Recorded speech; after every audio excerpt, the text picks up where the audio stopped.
ఇక ఇంకొక పెద్ద దొరికిపోయారు అడ్డంగా ఎక్కడది అనేది మీకు ఇప్పుడు చెప్తా.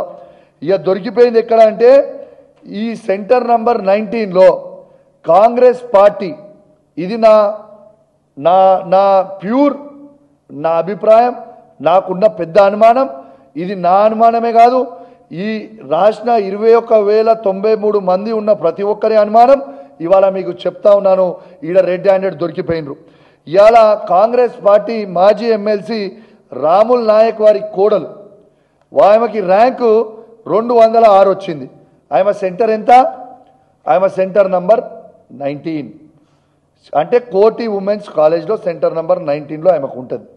ఈమెది 206 ర్యాంక్ ఈమెకు వచ్చింది.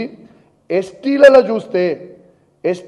చూస్తూ ఉంటే ఈమెకి నంబర్ 1 ర్యాంక్ వచ్చింది. ఈ ఎక్స్ట్రా ఉన్న 21,093 మంది కాకుండా ఎక్స్ట్రా ఉన్న 10 మందిలో ఏదైతే వీళ్ళు రిజల్ట్ అనౌన్స్ చేసిర్రో 21,103 మందికి, దాంట్లో రాముల్ నాయక్ కాంగ్రెస్ ఎమ్మెల్సీ గారి కోడలికి ఇచ్చిర్రు అనేది నా పూర్తి అనుమానం. ఇది కూడా మళ్ళీ సెంటర్ తన ఎగ్జామ్ ఎక్కడ రాస్తుంది? సెంటర్ నంబర్ 19లో కోటి ఉమెన్స్ కాలేజ్లో, ఎక్కడైతే కేవలం అమ్మాయిలే రాస్తారో ఆడ అబ్బాయిలు ఉండరు. మరి దీనికి ఖచ్చితంగా జవాబు చెప్పాల్సిన అవసరం ఉన్నది.